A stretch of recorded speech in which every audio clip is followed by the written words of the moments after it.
O tema dessa noite, irmãos, o tema dessa noite é deixar Deus fazer o que Ele sempre sonhou em fazer. Vou repetir, deixar Deus fazer o que Ele sempre sonhou em fazer. A nossa vida às vezes toma rumos que jamais foi o que Deus planejou. Estamos totalmente fora do seu plano? Estamos na sua vontade permissiva? Ou estamos vivendo o que Ele sempre sonhou? Totalmente fora do seu plano é andar na contramão da sua palavra, é ignorar o que o seu filho fez na cruz, é desprezar a sua justiça e a sua palavra. Vemos que tem muitas pessoas que não conhecem ou simplesmente desprezam a palavra de Deus, e às vezes estão na contramão do que a palavra de Deus diz. E tem gente que ainda está pior do que isso. Além de desprezar a palavra, além de desprezar o sacrifício de Jesus, ainda estão buscando outros deuses. Deuses com D minúsculo. Deus, quando não é Deus de verdade, a própria Bíblia difere isso. Quando você vê na Bíblia falando de um outro Deus, sempre está com D minúsculo. Mas quando você vê na Bíblia falando do Deus Todo-Poderoso, do Deus vivo, do Deus de Israel, do Deus que a gente veio aqui louvar o nome dele, Criador dos céus e da terra, sempre o D desse Deus está com D maiúsculo, porque ele é grande, e porque ele é Deus de verdade. Mas a gente não pode impedir as pessoas de ter as suas religiões. Inclusive, dizem por aí que futebol e religião não se discute. Cada um tem seu time, cada um tem sua religião, né? Porém, nós estamos em uma igreja cristã. Amém? Se estamos em uma igreja cristã, pregamos o princípio de Cristo Jesus. Tenho que defender os princípios de Cristo Jesus na igreja cristã. Porque se eu vier aqui e falar, não, cada um com a sua religião, não, pode buscar outro Deus, eu estarei indo contra os princípios da palavra do meu Deus. Então eu não posso. Aqui eu tenho que ser cristão. Aqui eu tenho que defender os princípios da palavra de Deus. Doa quem doer. Pastor, mas estamos em um país laico. É um país laico, mas não laicista, onde eu não posso defender aquilo que eu acredito. A liberdade religiosa, a liberdade de expressão é exatamente isso. É a gente defender o que a gente acredita. E já que estamos numa igreja cristã, precisamos realmente entender os padrões e a palavra de Cristo. E é isso que eu venho defender. E aí então, eu não posso impedir as pessoas de ter as suas religiões. Mas eu posso, diante das Escrituras, mostrar que todas as religiões que não levam as pessoas, através de Cristo, a Deus, essas religiões estão fora da palavra, e há um risco muito grande da pessoa, infelizmente, estar sendo enganada. Amém? E eu vou provar na Bíblia. Primeiro, as religiões idólatras. Salmo, quem tem Bíblia abre, Salmo de número 115. Salmo 115. A Bíblia condena a idolatria. Ou seja, a pessoa fala, mas ali tem um santo não sei do que, a santa tal, tem uma estátua lá em casa que eu ajoelho diante dela. Olha o que a Bíblia fala no Salmo 115, no versículo, a partir do versículo 1. Todos acharam? Não a nós, Senhor, não a nós, mas ao teu nome da glória, por amor da tua misericórdia e da tua fidelidade. Porque diriam as nações, onde está o Deus deles? No céu está o nosso Deus, e tudo faz como lhe agrada. Prata e ouro são os ídolos deles, obra da mão de homens. Leia o 5. Tem boca, mas não falam, tem olhos e não veem, tem ouvidos e não ouvem, tem nariz e não cheiram, suas mãos não apalpam, seus pés não andam, e som nenhum lhe sai da sua garganta. Agora é o perigo, versículo 8, leia o versículo 8. tornem-se semelhante a eles os que os fazem e quantos nele confiam. Agora leia o 9 por irmão que está do seu lado. Israel confia no Senhor, Ele é o seu amparo e o seu escudo. O salmista fala: os ídolos não são nada, os ídolos das nações não são nada. Tem boca, mas não falam, tem ouvidos, mas não ouvem, tem nariz, mas não cheiram, tem mão, mas não apalpam, tem pernas, mas não andam. Mas Israel, o teu Deus está no céu. O teu Deus não foi feito pela mão dos homens. O teu Deus criou o homem. E as pessoas que creem nos ídolos, elas muitas vezes levam seus ídolos nas procissões. Elas carregam seus ídolos em carros, nas suas procissões. Mas o Deus que a gente serve, não dá para ser carregado, mas Ele é que carrega a gente no colo. Oh, glória a Deus! Oh, coisa maravilhosa! Como é bom servir esse Deus que fala, esse Deus que é vivo. Eu lembro que minha mãe, uma época, estava meio fraca na fé. Aí a sogra dela falou assim: olha, Tânia, pega aqui, ó, vou te dar aqui um ídolo, leva para tua casa, você reza não sei quantas vezes para ele, acende uma vela que sua vida vai melhorar. Minha mãe, na ignorância, né, pegou o ídolo, foi, e na época eu era solteiro, ela pôs o ídolo em frente ao meu quarto, bem em frente ao meu quarto, lugar de oração. E aí ela pôs o ídolo lá, e ela dormia no sobrado, ela dormia na parte de cima. Aí ela acendia a vela lá, fazia a reza que a sogra dela ensinou para ela e subia. Aí quando eu chegava da igreja, eu via aquela vela acesa. Chegava tarde da igreja, que domingo eu ficava o dia inteiro na igreja. Eu chegava 8 horas da manhã na igreja, saía só depois do último culto. Ficava 4 cultos. Tem gente que vê um culto e já fica dormindo, mas eu ficava 5 cultos na igreja e queria mais. Porque quem tem o Espírito Santo de Deus, que sempre quer mais a presença de Deus. Aí eu chegava em casa e via lá aquelas velas acesas. Aí eu falava: que coisa maligna é essa? Soprava todas as velas. Eram 7 velas, soprava 7. De repente ela descia, ela gosta de café preto. Ela descia para tomar café preto de madrugada. Olhava as velas apagadas e falava: nossa, eu não sei o que é esse vento que está passando aqui apagando as minhas velas. Aí ela pegava o fósforo, acendia tudo de novo. Subia para dormir. Eu saía do quarto. Aí ela acordou de manhã irritada um dia, falou assim: eu não quero mais esses ídolos não. Falou comigo: eu não quero mais, vou devolver. Pegou os ídolos, foi lá na sogra dela: ó, estou devolvendo os ídolos aqui, porque esses ídolos aqui, nem a vela deles eles conseguem fazer que fique acesa. Ah, mas eles não são fortes? Nem a vela, nem conseguia parar o meu sopro. Então, irmão, não é ídolo coisa nenhuma. Se Deus não resolveu o nosso problema, não tem ídolo que resolva. Porque Deus é o Criador dos céus e da terra, amém? Segundo, Deus condena a idolatria. Segundo, Deus condena as religiões que buscam espíritos e falam com mortos. Deuteronômio capítulo 18, abra lá. Eu vou pedir para abrir alguns textos aqui para você ver que não é o pastor que está inventando, está escrito. Deuteronômio capítulo 18, versículo 9 a 12. Deuteronômio capítulo 18, versículo 9 a 12. Você precisa conhecer a palavra para você não ser enganado. A palavra contra os adivinhos e feiticeiros, que fala assim: todos acharam? Ainda não? Quem achou, diga amém. Quem não achou, fala misericórdia. Então eu vou tomar água.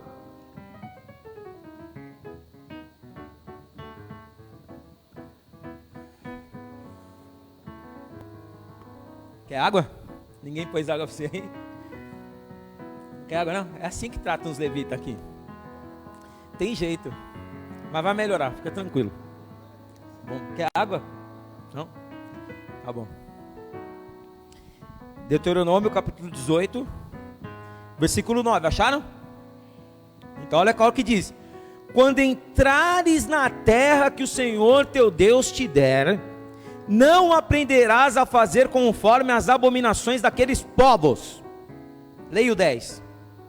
Não se achará entre ti quem faça passar pelo fogo o seu filho, ou a sua filha, nem adivinhador, nem prognosticador, nem agoureiro, nem feiticeiro, nem encantador, nem necromante, nem mágico, nem quem consulte os mortos. Os mortos. Tá? Versículo 12. Pois todo aquele que faz tal coisa é abominação. Sabe o que significa a palavra abominação? Deus detesta. Abominação ao Senhor. E por estas abominações, o Senhor teu Deus os lança de diante de ti. Versículo 13, leia. Perfeito serás para com o Senhor teu Deus. E quando ele fala que perfeito serás para com o Senhor teu Deus, ele está querendo dizer assim: vocês vão buscar só ao Senhor teu Deus. Tá? Versículo 14. Porque essas nações que há de possuir ouvem os prognosticadores e os adivinhadores. Porém a ti o Senhor teu Deus não permitiu tal coisa. Amém? Ah, mas lá no trabalho tem uma amiga que ela colocou uma folha de louro, não sei o que. Se ela está fazendo, o problema dela. A ti o Senhor teu Deus não permitiu você fazer essas coisas. Ah, mas $1 na carteira da sorte. Se quem quiser pôr que põe. A ti o Senhor teu Deus não permitiu fazer essas coisas. Ah, mas todo mundo está fazendo uma fé na loteria, acumulou. Deixa fazer, a tua sorte está no Senhor. E não adianta vir querer comprar o pastor. Se eu ganhar, pastor, eu compro o prédio da igreja. E tem gente que fala assim, vou jogar. Aí você fala, é pecado. Mas se eu ganhar, oh, meu dízimo. Irmão, não estou preocupado com isso não, meu irmão. Estou preocupado com a tua alma ir para o inferno. E Deus, ai pastor, o senhor está falando, eu joguei agora. Não joga mais, ó. Eu também já joguei. Quem não jogou que atira a primeira pedra. Mas um dia eu estava sentado cortando o cabelo. Do lado do barbeiro tem uma lotérica. E eu estava acumulado, aquelas da virada que está acumulada. Eu falei, acho que só R$2, Senhor, por favor. R$2. Deus falou, tá bom, ou você confia no homem ou você confia em mim. Eu falei, eu confio em ti. Isso foi teve um ano aí que eu fui tentado a isso. No final de um ano aí. Chegou nos 6 meses primeiro que eu falei, confio em ti. Peguei os R$2, dei de oferta na igreja. Aqueles 6 primeiros meses foram os melhores meses financeiros da minha vida. Deus, o Jeová Jirê, tive uma experiência com o Jeová Jirê. Porque confiei nele. E eu declaro, você também vai confiar no Senhor. Quem conhece alguém que ganhou na Mega Sena? Mas conhece mesmo, assim, conhece, nome, sobrenome, é prima, alguém, não conhece, né? Porque sempre mora lá no Cabrobró, ninguém conhece, e a pessoa não vai se revelar porque tem medo de ser sequestrada. Então, irmão, para com esse negócio. Às vezes a gente é cristão e a gente está olhando e querendo adivinhação. Querendo adivinhação. Tem gente que, não, mas aquele cara ali revela. Será que revela ou ele tem um espírito de adivinhação? Ele revela ou ele tem um espírito de adivinhação? Ele pode ter um espírito de adivinhação. E você está crendo na adivinhação. E não é Deus falando. Porque o diabo sabe o passado. Sabia disso? O diabo sabe o passado. O diabo não sabe o futuro. Mas o passado ele sabe. Então quando o diabo fala do que aconteceu. Que nem a Fran estava me contando. Que não sei quem aí. Perdeu uma filhinha. E aí foi lá no espiritismo. E a filhinha, o cara incorporou o filho, a filha que morreu. E falou para ela assim, a senhora não teve culpa, tira esse peso da consciência. E tal, a mulher saiu de lá mais tranquila, não sei o quê. O diabo, a Bíblia fala, se transforma até mesmo em anjo de luz. Para se possível for enganar até mesmo os escolhidos. Se a palavra de Deus condena isso, se a abominação não existe. Você não está falando com o ente querido que morreu. Você está falando com um demônio. Que quer te enlaçar e que parece que é verdade. Para quê? Para você perder a sua salvação eterna. Então eu não quero saber. Senhor, o Senhor levou aquele ente querido? Levou, amém. Então cuida dele, que ele venha ser salvo no dia do Senhor. Mas eu não vou falar com os mortos, porque é abominação. Eu não vou buscar necromante, cartomante. Como aquela história, né? Venha, traga o teu amor em 7 dias. Já viu a faixa no poste? Traga o teu amor em 7 dias. Eu falei, tem gente que vai para o contrário. Eu pago para você não trazer nunca mais de volta. Tanto que sofreu. Terceiro, as religiões que pregam que a caridade salva e as obras salvam. Efésios capítulo 2, versículo 8. Abra sua Bíblia, Efésios lá no final da Bíblia. depois dos evangelhos, João, vem Atos, Romanos, Coríntios, Gálatas, Efésios. Efésios 2, versículo 8. Tem religiões que pregam que a caridade, vai dar sopa lá para o mendigo que você vai ser salvo, né? Vai dar a coberta lá, cobre lá, que você vai ser salvo. Irmão, isso é uma boa ação. Você vai fazer uma ação para a pessoa, mas isso não te salva. E está escrito na Bíblia. Efésios capítulo 2, versículo 8. Não, amigos do bem, não sei o quê. Não, pode fazer as obras, mas essas obras não salvam. A Guiomar está enganada. Inclusive a Guiomar, ela conhece a verdade, mas ela está enganando muitas pessoas. E há um espírito de adivinhação e de mentira aqui nessa região. Por isso que esse centro é um centro conhecido no Brasil inteiro. E aonde Deus nos pôs? Pôs aqui. E aí pôs aqui para quê? Para mostrar que a verdade vai prevalecer contra a mentira. Amém? Glória a Deus. E os demônios que estão mentindo lá, que Deus confunda todos eles. Em nome de Jesus. Efésios capítulo 2, versículo 8. Porque, leia comigo. Porque pela graça sois salvos, mediante a fé. Isso não vem de vós, é dom de Deus. Leia o 9, não de obras, para que ninguém se glorie. Amém? Amém? Até aqui, não é por obras que somos salvos pela graça. E o que é graça? Favor que a gente não merece. Romanos 3, 23, todos pecaram e foram destituídos da glória de Deus. Todos nós aqui não éramos merecedores, só iremos entrar na eternidade pelo sangue de Cristo, porque Ele é o propiciador dos nossos pecados. Glória a Deus, glória a Deus. Fuja das religiões, das pessoas que falam que não faz o bem. Você não precisa buscar Deus, você não precisa de Jesus, você precisa fazer o bem para o próximo. Não, eu preciso ter boas obras, mas as boas obras não me salvam. O que me salva é a minha fé em Jesus Cristo. Amém? Quarto, religiões que encobrem erros, ou seja, não confrontam o pecado. Fuja desses também. Está cheio de igreja por aí, que se você for, o pastor, a última coisa que o pastor vai fazer é confrontar seu pecado. O pastor vai falar da campanha da vassoura que limpa a sua vida, que você vai dar a oferta e vai ganhar uma vassoura para você limpar toda a sua vida. Vassoura que não falta na sua casa, você não precisa de vassoura.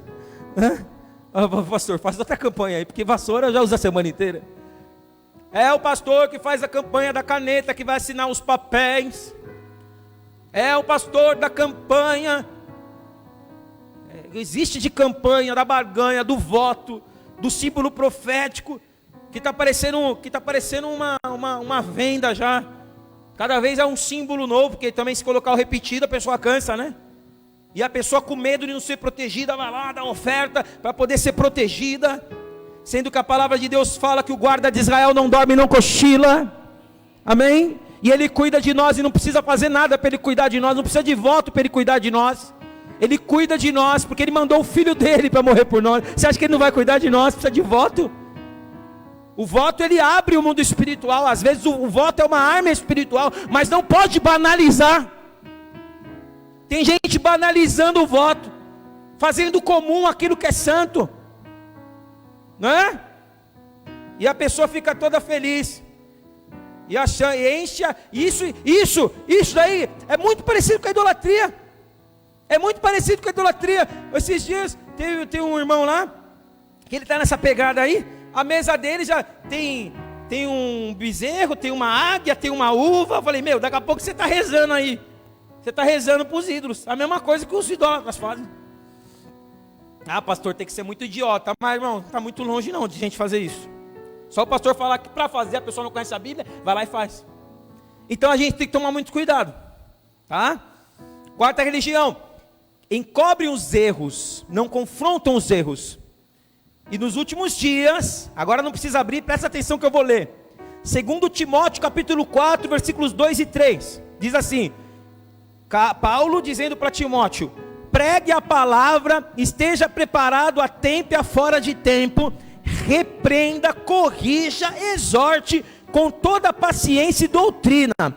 Pois virá o tempo em que não suportarão a sã doutrina, Pelo contrário, sentindo coceira nos ouvidos, segundo os seus próprios desejos, juntarão mestres para si mesmos.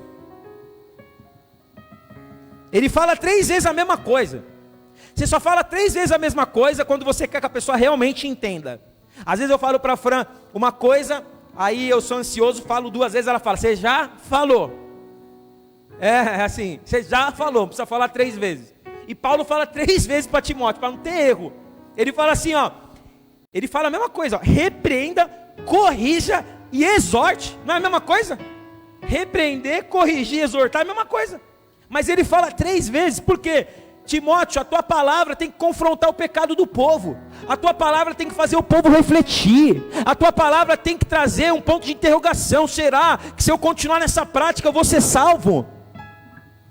Mas se você procurar líderes, como a Bíblia está falando, porque nos últimos dias as pessoas não suportarão a sã doutrina. O que é sã doutrina? A palavra da verdade. Pecado não pode ser normal no meio do cristão, no meio da igreja. Antes até era normal na sua vida, mas agora não, agora tem que te incomodar. Como que pode a pessoa frequentar um lugar, continuar traindo, continuar mentindo, continuar roubando, continuar tendo vício, continuar matando, aí depois faz uma reza, vai no purgatório, ou sei lá, qualquer outra coisa, pede perdão e acha que está tudo bem. Não há nenhum incômodo, não há nenhum dispositivo dentro delas de arrependimento. Nada. Simplesmente, e tem líderes que passam a mão na cabeça, que concordam. Não pode. A não ser que a pessoa, a não ser, óbvio que ele falou com toda a paciência, tem que ter paciência.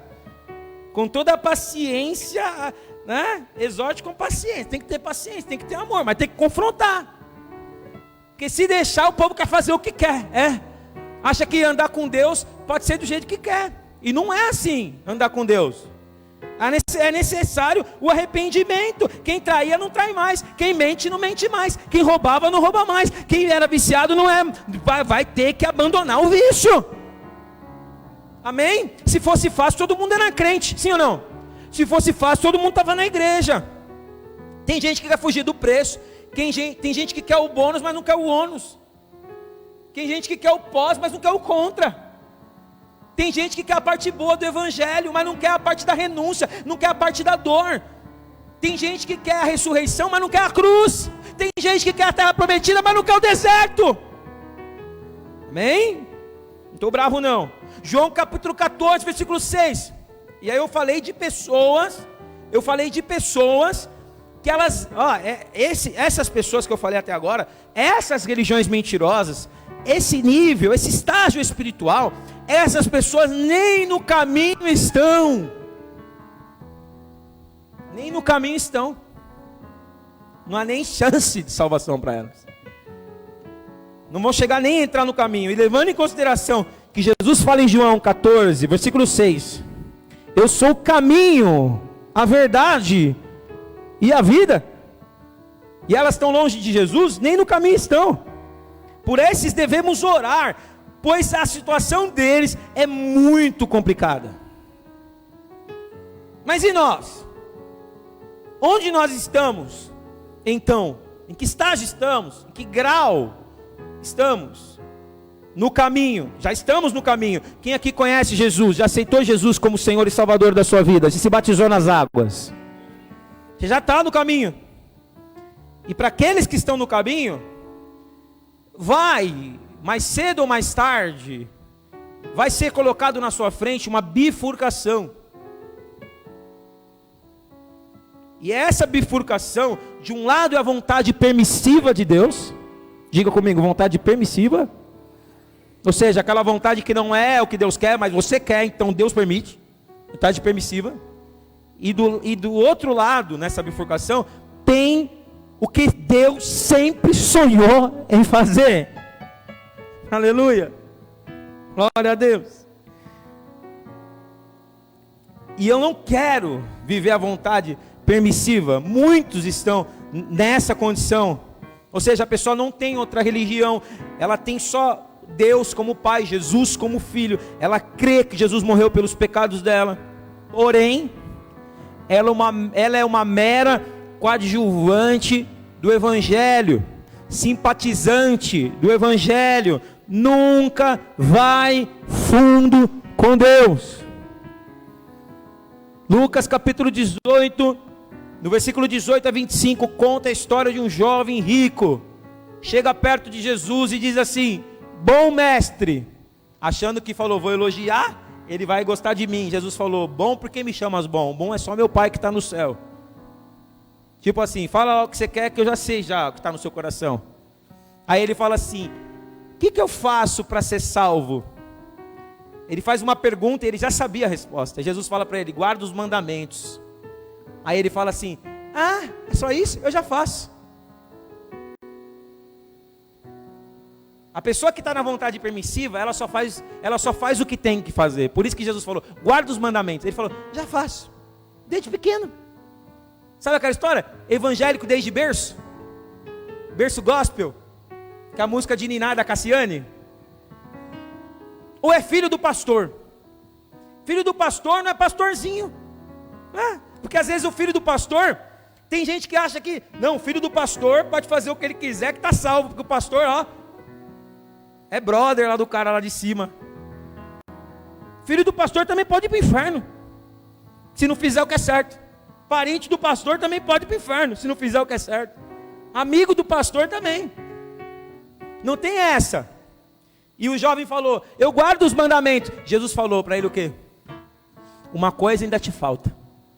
Vai, pega tudo que você tem. Ele era rico. Pega tudo que você tem, vende, dá para os pobres, depois você me segue. Ele falou, não é de Deus não, vou para outra igreja. Se Jesus só fala em dinheiro. Será que Jesus que estava com o coração no dinheiro, ou era ele que estava com o coração no dinheiro? Aí Jesus fala assim para os discípulos, por isso que é mais fácil um camelo passar no fundo de uma agulha, do que um rico entrar no reino dos céus. E eu quando era pequeno, que eu ouvia essa história na escola dominical, que a professora ensinava, aí eu ficava pensando, quando minha avó costura, eu já imaginei a agulha, e ela pegando a linha e fazendo assim, ó, para poder pôr dentro do buraquinho. Eu falava, se até a linha tem que molhar para pôr, imagina o camelo. Realmente é impossível, né? Aí depois eu fui estudar, e eu descobri que na verdade, o fundo da agulha é um túnel em Israel, bem um túnel pequeno, que é um formato de fundo de uma agulha, que o camelo passa com dificuldade, mas passa. Você vê como que é importante a gente conhecer a Bíblia? Eu achava que era a agulhinha lá da costureira, aí molha direitinho aí, né? E Jesus falou, então, mas é possível ser salvo, calma, né? Mas ou seja, esse que vive a vontade permissiva, ele vive à mercê da misericórdia de Deus. São pessoas que estão no caminho, que conhecem, já aceitaram Jesus, mas até são abençoadas, mas vivem sempre na misericórdia. Se Jesus pediu um pouquinho mais delas, elas não conseguem dar, como pediu para o jovem. Ele foi embora triste, porque ele era dono de muitas propriedades. Ou seja, esse crente, ele está no pacote básico da fé. E qual que é o pacote básico da fé? O pacote básico da fé inclui, eu até anotei aqui, o pacote básico da fé inclui misericórdia, arrepios na hora do louvor e uma possível salvação. E uma bênção financeira. Esse é o pacote básico. O cardápio mais simples. Esse cara, ele vive uma vida medíocre, espiritualmente falando. Ele acha que o pecado é normal. Ele não tem temor de Deus. E outra coisa, ele não conhece o seu propósito e nem busca conhecer. Ele está na igreja viajando, caçando mosca. E Deus está falando de propósito. E a cada dia Deus tem se revelado para a igreja. E a cada dia a gente tem vivido algo novo. Eu não sei vocês, mas depois que a gente voltou desse retiro, eu sinto cada vez que eu vou pregar, é um poder de Deus, uma unção tão maravilhosa. E essas últimas 3 semanas, eu tenho sentido algo novo de Deus na minha vida espiritual. Eu não troco por nenhum dinheiro desse mundo. E eu gostaria que todos vocês, todos, sem exceção, vivessem isso a partir de agora. Sai da vontade permissiva, sai do básico. Porque chega um momento da nossa vida, quando chega essa bifurcação, eu vou ter que escolher. E essa bifurcação está aqui nessa noite. Ou eu escolho viver só esse básico, ser esse crente comum, ou eu escolho, aí fala, Jesus, chega, não quero mais o básico, a partir de agora eu quero ir fundo, a partir de agora eu quero mergulhar nas suas coisas. Se o Senhor sonhou algo para mim, Senhor, e eu não vivi até agora, chega, alarga as estacas da tua tenda, não impeças, Deus tem grandes coisas para fazer na tua vida. Se por um lado, a vontade permissiva me traz o básico, a vontade perfeita me traz tudo de Deus. A vontade perfeita, ela é o pacote plus, ela é o pacote VIP, ela é o pacote master, é o pacote deluxe de Deus.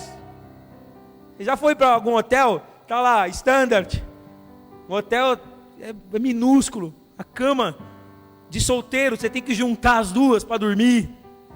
Mas quando você pega aquele hotel, resort, pacote deluxe, né? Aí o que acontece? Tem até furô, tem até banheira. Se morgar, vem até camareira para pôr uva na sua boca. E aí tem crente que está no básico, que está feliz, amém. Mas eu não quero, eu quero estar no plus, eu quero estar no melhor de Deus. E o que envolve então, pastor, o pacote plus? Me fala aí. Misericórdia, que também tem no básico, mas no plus tem. Presença de Deus, mas não é só na hora do louvor, o arrepio, é 24 horas por dia. Salvação, que também tem no básico, mas tem no plus também. E uma salvação dupla, não só a pessoa é salva, mas a casa dela é salva. Que mais? Vida abundante, que Jesus prometeu. Ele falou, ladrão vem para roubar, matar e destruir, mas eu vim da vida e vida com abundância.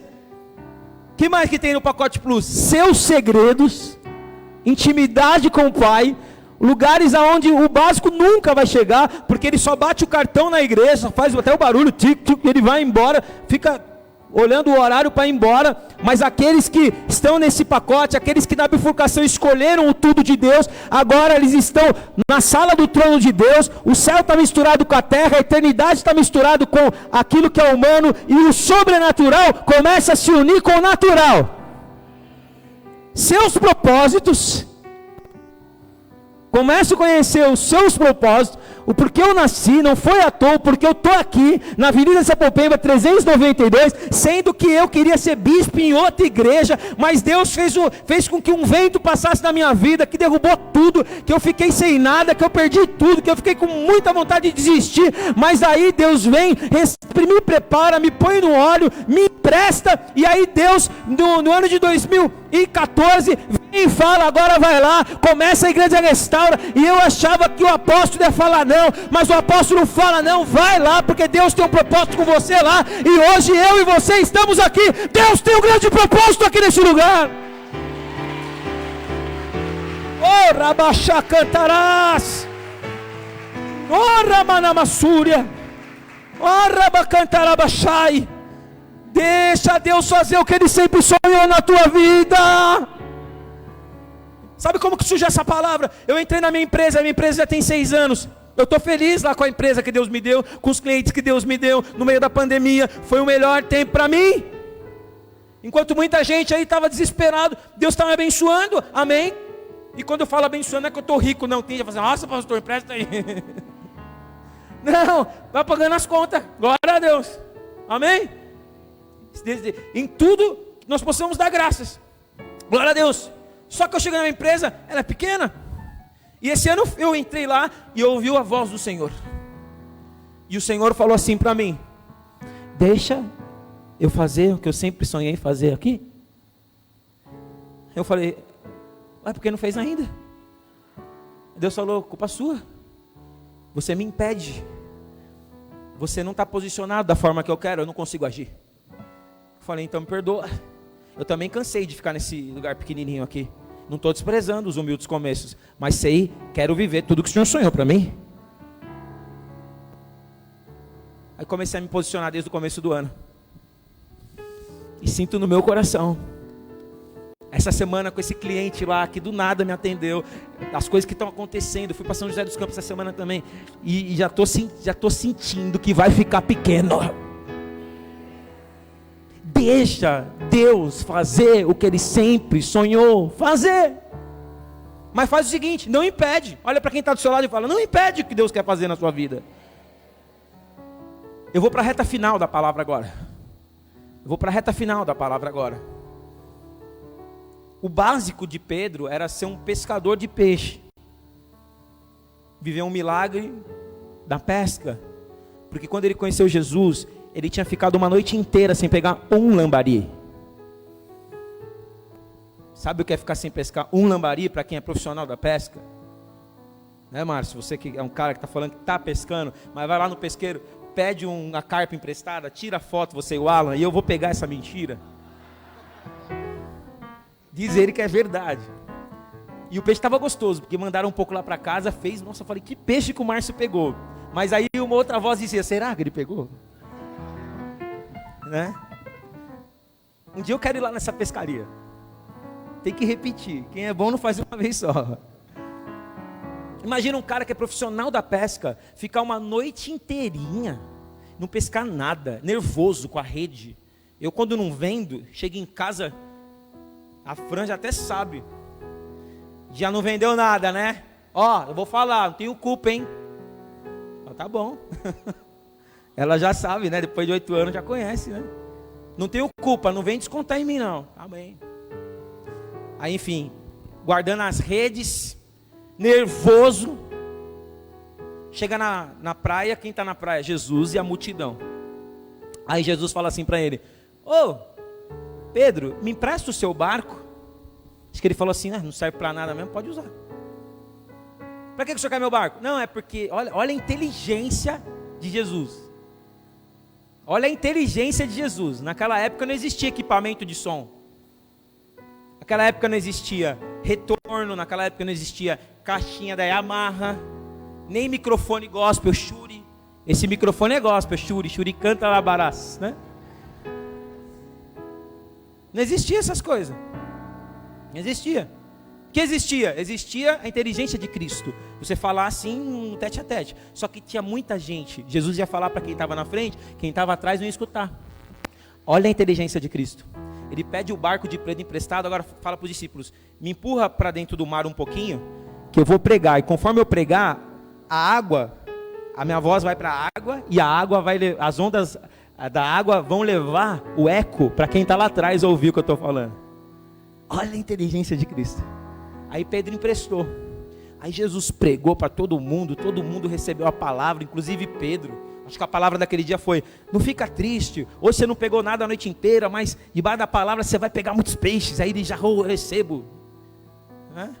Quando terminou a palavra, aí Jesus ia devolver o barco dele, e falou assim, agora vai e lança a tua rede de novo.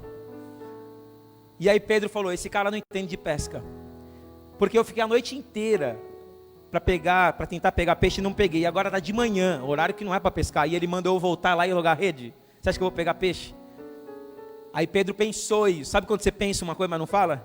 Ele pensa isso, aí ele fala assim, eu tentei pescar a noite inteira, tá, mas debaixo da tua palavra eu vou lançar.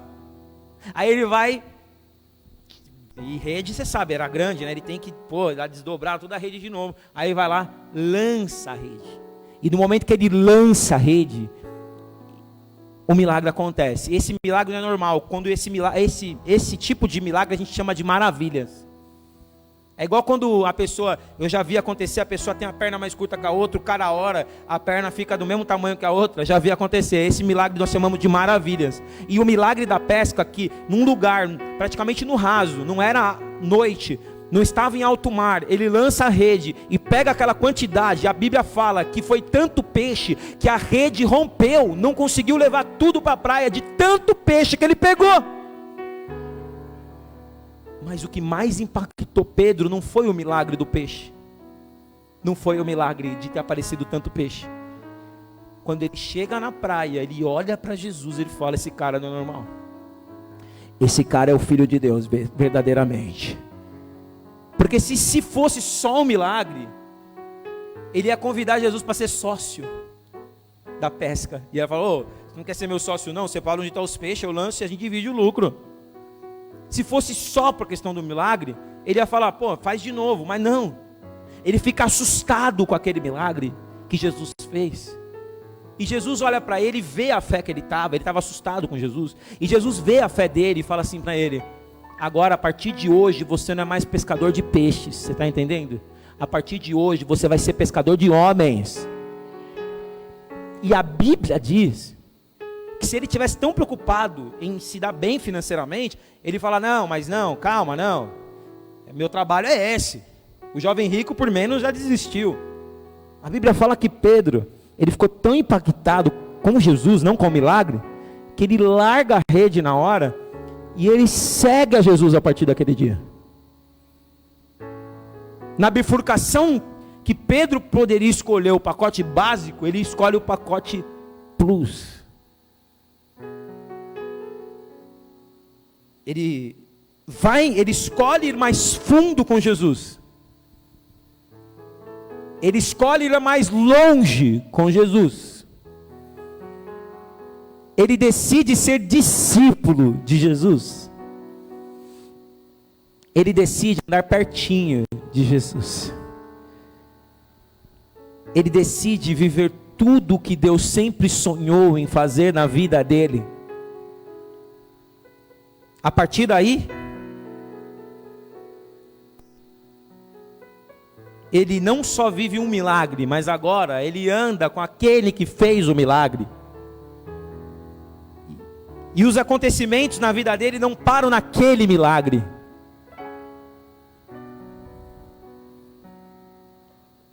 Quantos eventos aconteceram depois disso? Quantos eventos aconteceram depois disso? Depois desse milagre, ele começa a seguir Jesus naquele dia. Na bifurcação, ele decide o tudo de Deus. Primeiro, ele é levantado como o braço direito de Jesus. Pedro, tu és pedra, sobre essa pedra edificarei a minha igreja, e as portas do inferno não prevalecerão contra ela. Ele se torna líder, braço direito de Jesus. É pouca coisa isso? Outra coisa, Jesus vai morar na casa dele. Aí que veio aquela música: entra na minha casa. Mas a dele foi diferente: mora na minha casa. Nesse tempo que ele morou, que Jesus morou na casa dele, e morava Pedro, a mulher, segundo a Bíblia, né? Não estou inventando não, está escrito. Morava Pedro, a mulher de Pedro, que era casado, e a sogra de Pedro, junto. E alguns estudiosos descobriram o porquê que Pedro negou Jesus. Porque a sogra de Pedro ficou doente. E a Bíblia fala que Jesus foi lá e curou a sogra de Pedro. E aí Pedro negou Jesus, porque Pedro estava falando: deixa aí, Senhor.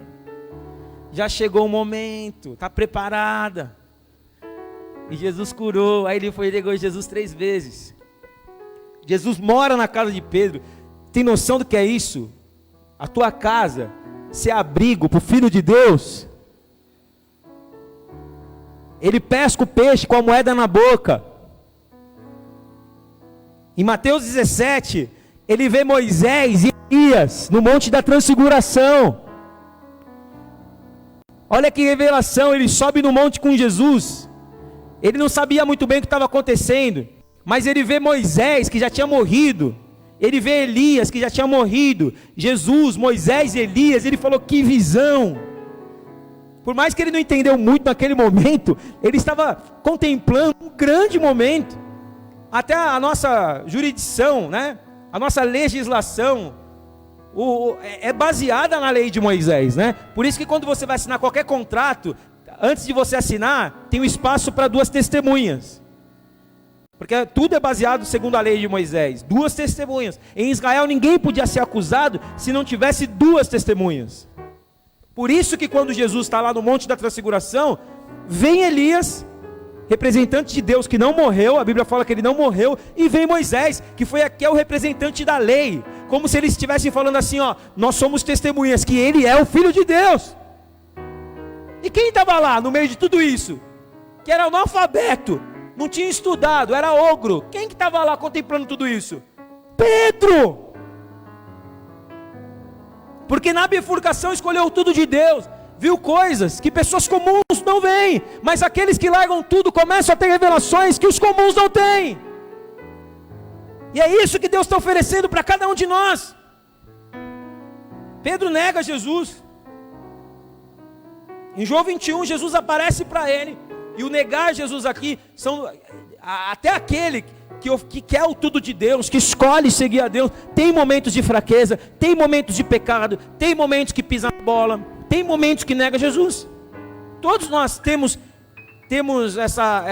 essa possibilidade de algum momento a gente pisar na bola, a gente enfraquecer, a gente pecar, a gente querer voltar atrás, a gente querer desistir, a gente deixar a nossa fé esfriar, a chama do Espírito na nossa vida.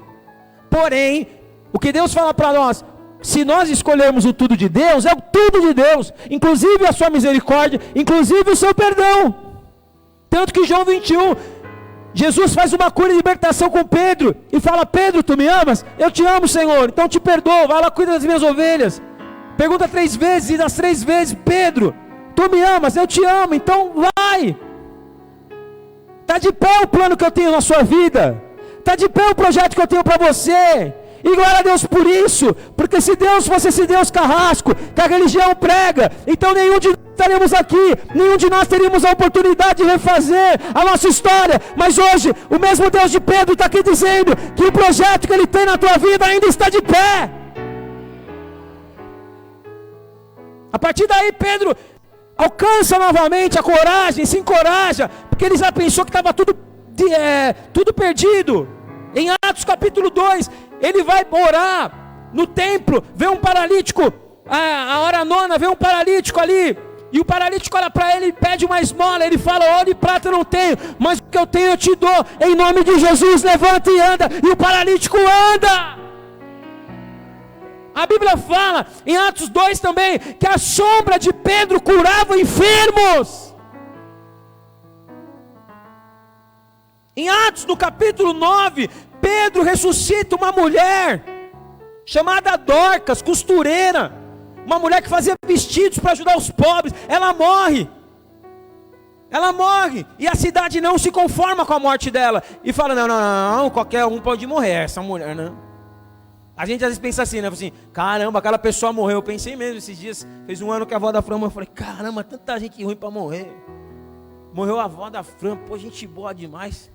A gente comia uns manju dela, comia os mute.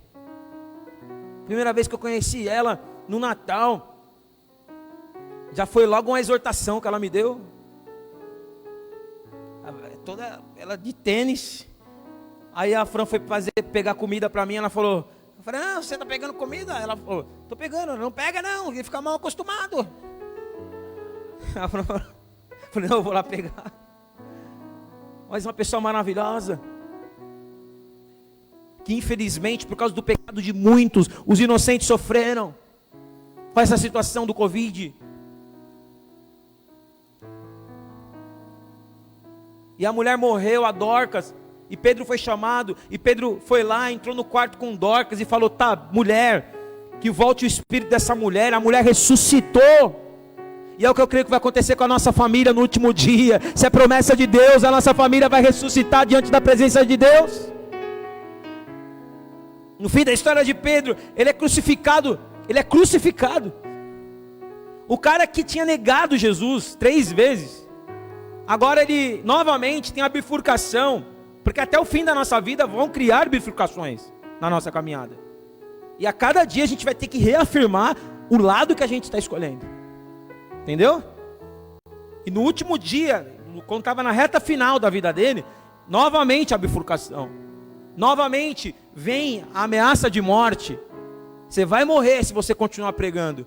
E quando chegou a sentença da crucificação, ele agora estava um Pedro maduro, não estava um Pedro com medo. Agora ele já tinha certeza e convicção do que ele queria. E ele falou: olha, já sei que vou ser crucificado, só me faz um favor. Não me crucifiquem como todo mundo, como o meu Senhor foi crucificado. Quando vocês forem me crucificar, me crucifica de ponta cabeça. Para ninguém fazer um santo do Santo Pedro, e apesar que fizeram, mas ninguém dizer que eu sou igual a ele, porque eu sou pecador, mas ele morreu sem pecado algum. E a Bíblia fala que ele foi crucificado de ponta cabeça. Ele pediu. Mas agora ele já estava maduro, ele foi até o final.